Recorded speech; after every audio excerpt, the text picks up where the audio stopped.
I spent an hour and a half watching Rudy Giuliani's press conference about the lawsuits presented in several states. Not much came out of that press conference. Then again, quite a bit came out of it. As Sydney Powell yells on Fox News, "We will release the Kraken," I'm still waiting for that Kraken to be released. Let's talk about it. This is Gene, and you're listening to Dumbasses Talking Politics. Hey, this is Gene. Okay, so let's talk about, this might be a shorter podcast tonight, I'm not sure. But let's talk about what we learned yesterday on Thursday during the press conference. Former New York City mayor and lawyer to the president, Rudy Giuliani, said that in states including Georgia, Pennsylvania, Michigan, Wisconsin, Nevada, and Arizona, the legal team has found, quote, more than double the number of votes needed to overturn the election in terms of provable, legal ballots and illegal ballots. Mr. Giuliani cited several lawsuits and affidavits to support his claim, adding that he hopes that to make more affidavits public. And by the way, that's the theme of the entire press conference. So I've got a lot of stuff here, not going to show you. The press conference lasted about an hour and a half. So let's listen to some of Giuliani's comments. Michigan, where there was an honest Democrat who said they were cheating. And we'll show you her affidavit, because I know you keep reporting falsely that we have no evidence, that we have no specific acts of fraud. That's because the coverage of this has been almost as dishonest as the scheme itself. The American people are entitled to know this. You don't have a right to keep it from them. You don't have a right to lie about it. And you are. I mean, you don't report to them that a citizen of this country, a very fine woman, who is willing to allow me to give you her name. I can't give you all these affidavits, because if I do, these people will be harassed, they'll be threatened, they may lose their job, they will lose their friends. We've lost lawyers in this case because they've been threatened. We've had lawyers that need protection. What's going on in this country is horrible, and the censorship that you're imposing is making it worse. But Jessie Jacob is an adult citizen and a resident of the state of Michigan. She's been an employee of the city of Detroit for decades. I know her age, but she can tell you her age. She was assigned to voting duties in September, and she was trained by the city of Detroit and the state of Michigan. She was basically trained to cheat. She said that I was instructed by my supervisor to adjust the mailing date of these absentee ballot packages to be dated earlier than when they were actually sent in. The supervisor made that announcement for all workers to engage in that fraudulent practice. That's not me saying that. That's this American citizen saying that under oath. I don't know. Maybe you could say she's lying, but you can't say there's no evidence. This is what we call evidence. This is direct evidence. Not circumstantial. I tried many, many cases, as did all my colleagues here. You put a witness on a witness stand, the witness is testifying to their own knowledge. This witness goes on. Now, there are some things that Giuliani did bring up. The media is ignoring this whole legal process, and that's absolutely true. They just want to sweep it under the rug. They're not investigating anything. They're not asking questions. They're not asking questions of specific districts that are having issues. This is absolutely true. The reality is this legal process is going to go till December 14th, and then we're going to certify, or the Electoral College will nominate Joe Biden, but they don't want to hear anything. There are a ton of affidavits of people whose identities have been protected due to harassment. That's great, except that for me is no better than an anonymous source. Okay, that's awesome. I understand why one doesn't want to actually put these names out there. He did put out one name, which is great, but he says that there is systemic corruption by the Detroit Voting Commission. That's a pretty serious charge, but he didn't lay down any proof. Here's the whole thing. Though he offers a bunch of affidavits, and that is direct evidence, it is affidavits and testimony of people is very loose proof. I would like to see some actual physical proof that this stuff is happening. And the courts are going to want to see that too. And I'm not feeling really good when he sits back and he spends an hour and a half conversation. By the way, this is stuff he's been doing. There has been absolutely no evidence pointed so far. So, but he continues. Let's listen to this. Of fraud allegations in the state of New Mexico, and we have a significant number of allegations in the state of Virginia.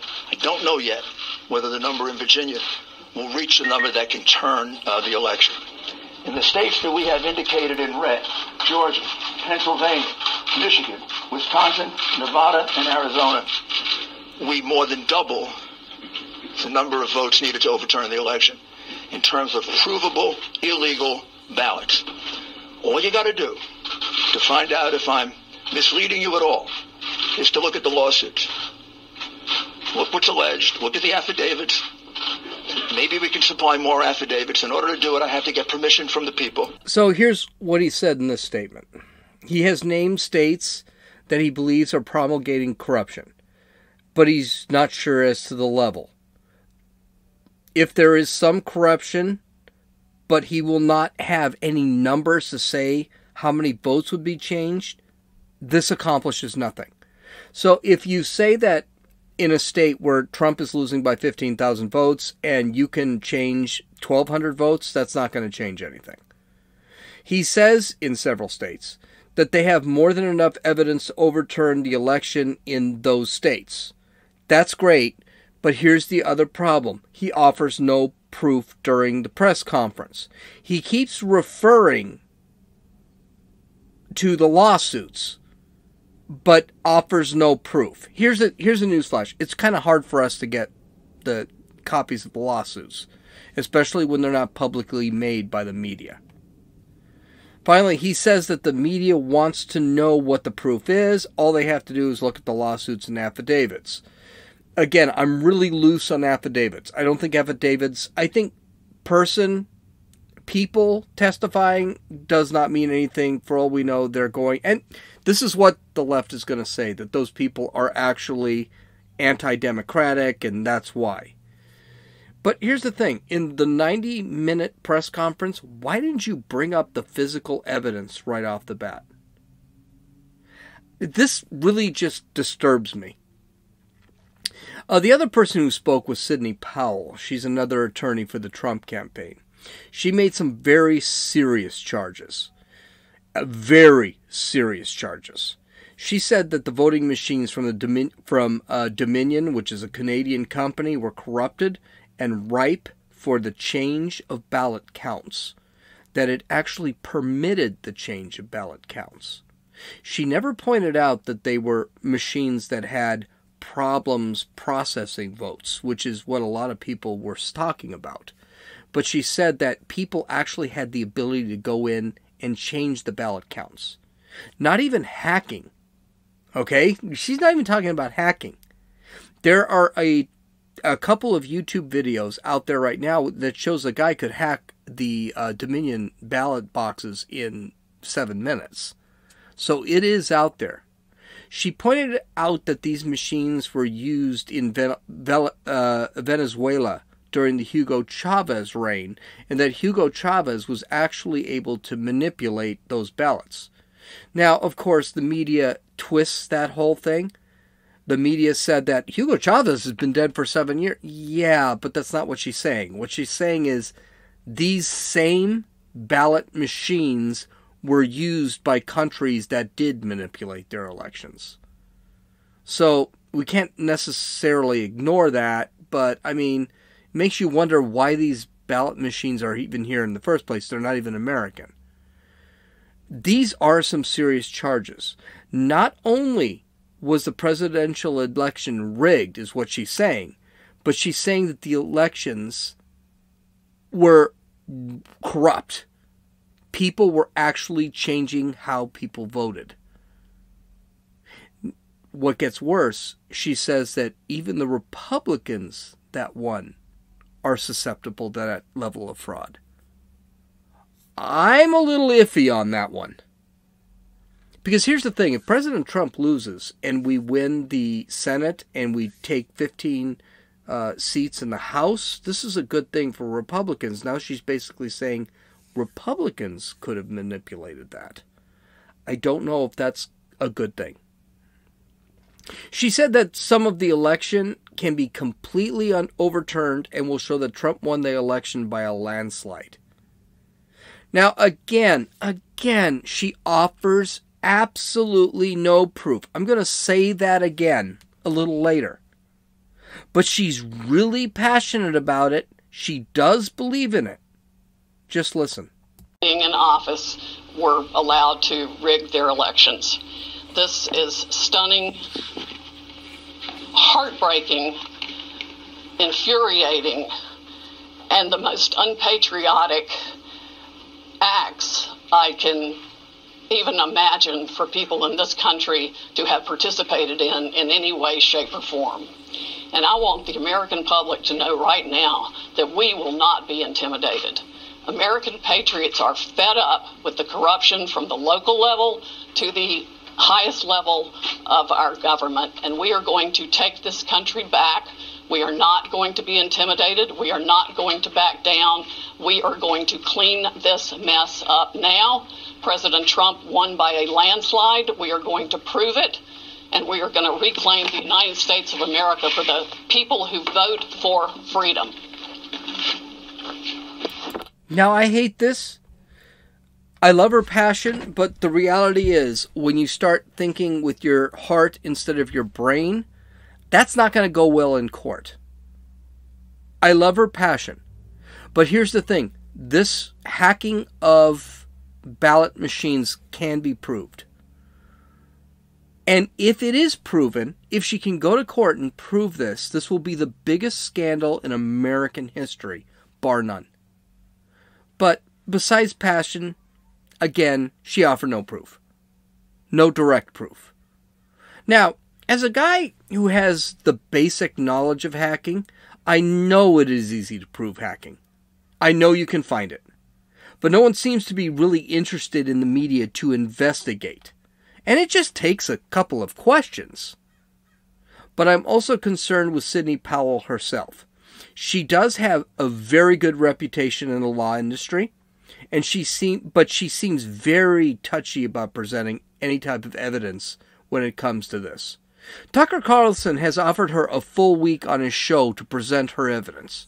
Not only did she not decline, she pulled an AOC and said that Tucker was harassing her and actually preventing her from doing her job. You know what? That's not a thing, and I'll call it bullshit. Ben Shapiro asked her on one of his many shows. The guy's got 1, 2, 3. He's got 4 shows daily. She declined. She said, and Ben Shapiro has been very critical. He's sat there and said, listen, you've got all this evidence. Start talking about the evidence. This has to be shown. He's absolutely correct. She said she was going to release the Kraken on Fox News, and yet she hasn't released absolutely any evidence. So there are a couple of other things that really just raise red flags for me. She's dealing with Rudy Giuliani. I like Rudy. I thought he did a great job in New York City as mayor. But as he's gotten older, he's gotten a little, let's say, conspiratorial. This does not raise my confidence much. Not to mention, they have dropped the corruption charges in Pennsylvania and are now just asking for basically a recount and an audit, and they're not even pursuing any lawsuits in Wisconsin. Does this strike one as thinking that there has been widespread provable fraud in the elections, the two biggest swing states in the country, and they're not even investigating it? We're going to get to this in my conclusion, because this is going to be a very short podcast because I just don't want to talk too much. There hasn't been that much news, and I got to prep for my chapter 10 of Animal Farm. But it seems like I'm not impressed with President Trump's picks for legal. And we're just going to have to, again, continue to wait. The 90-minute press conference got us absolutely nowhere. Now, there were some funny moments in this press conference. Actually, there were two. And I really think folks, I love politics. You know this. And I've told you this. I don't take politics too seriously. I'll always profess my beliefs. And I will fight for my beliefs, but I don't take them so serious that I'm going to lose my crap when something bizarre happens. Well, and I will always look for something that is funny in a press conference. In anything. It could be Trump, it could be Giuliani, it could be Pelosi. Those people take themselves very seriously. I don't. So there were some really funny stuff that happened at this press conference yesterday. So apparently, Rudy Giuliani dyes his hair. He's like 100 years old, so that's not really a shock. I mean, he literally has maybe 19 strands of hair left, so I'm not sure what he's dyeing. Rudy also has a tendency to sweat like a tie hooker. He just does. The lights come on, he starts sweating, he gets excited. You can tell he's either going to get really excited or he's going to stroke out. It's going to be one of them. So combine sweat with hair dye and the dye starts to run. That's what happened yesterday on Thursday. Of course, the leftist media and the trolls on social media focused on Rudy's Just for Men debacle. If you don't know what Just for Men is, it's a cheap hair dye you can get over at Save On. And it is a cheap. I do not dye my hair. My hair, when it grows, looks white. I don't give a damn. Apparently, his leaky hair was enough reason to ignore the other 89 minutes of the press conference. I thought it was funny. I did. I actually retweeted it because I thought it was really funny. But that did not stop me from listening to what he and his brethren had to say about election corruption. But the media thought this was just enough to totally negate everything that Giuliani and everyone else said during this whole press conference. It wasn't. It was really funny. Go look at it. The whole press conference is online. I do want to point out that YouTube actually did block some of the releases of the 90-minute press conference, which I thought was kind of interesting. But it was funny, and it was not a big deal. And Giuliani never mentioned it, and apparently he wiped it off. Whatever, that's fine. In another comical moment, a reporter asked Giuliani a question that was probably a really stupid question. I didn't hear the question, I just saw the clip. And it must have been a dumb question based off everyone's reaction. Giuliani asked the reporter what company he actually worked for, what media outlet he worked for, and the guy said CNN. At that point, Giuliani and his compatriots started laughing hysterically and pointed to another reporter for the question. That also went viral on Twitter, and no one reported on it this time. It went viral from conservatives. Do you see the difference? Leftists report one thing based off a comedic moment, and conservatives report something different on comedic events, but no one says the same thing. They're never on the same page. For example, when Giuliani made fun of CNN did not say Giuliani made fun of CNN. No, they just talked about his hair dye. And meanwhile, no one talked on the conservative circles about his hair dye leaking. They just talked about the fact that he made fun of CNN. It's really stupid. So here's the thing. Remember, I told you politics should be fun. If you are going to stroke out or have a heart attack over politics, don't pay attention to it anymore. It's really not that important. If Biden wins the election, we are in for a lot of things that haven't ever happened before in American history. Let's start having fun with this, because after listening to this press conference, I've got a feeling that Biden's probably going to win this election. So let me conclude. I was looking on Twitter yesterday and saw the expected tweets. The conservative commentators were saying the press conference revealed huge swaths of corruption and election interference. It did not offer any evidence of anything, and neither did the press conference.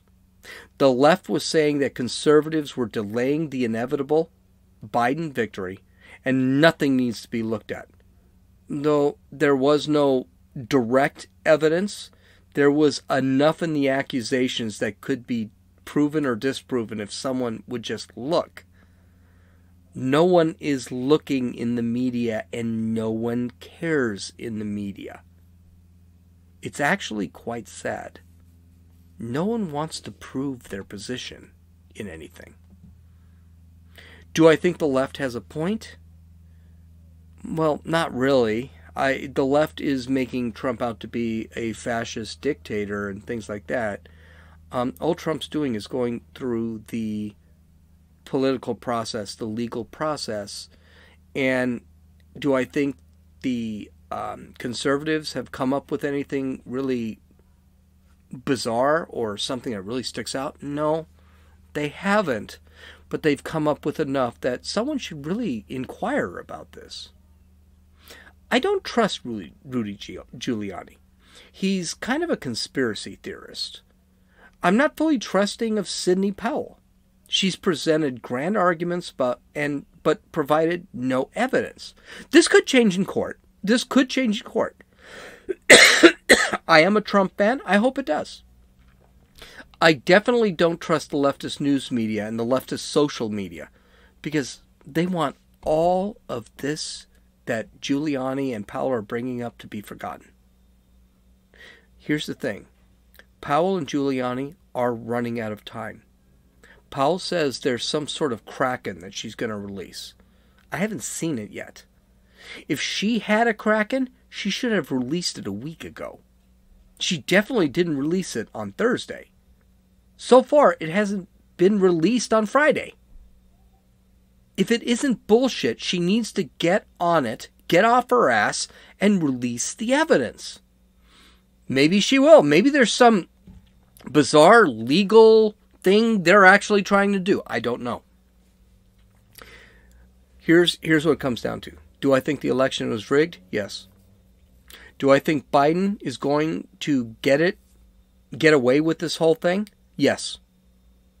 Is Biden going to be my president if he gets inaugurated on January 20th? Yes. I'm not leaving the country. I'm not going to Cuba. I'm not going to Canada. I'm not going to Australia. So he'll be my president. Will I love him? No. Do I think this election was a legitimate election? Absolutely not. I think this election was stolen by the Democrats.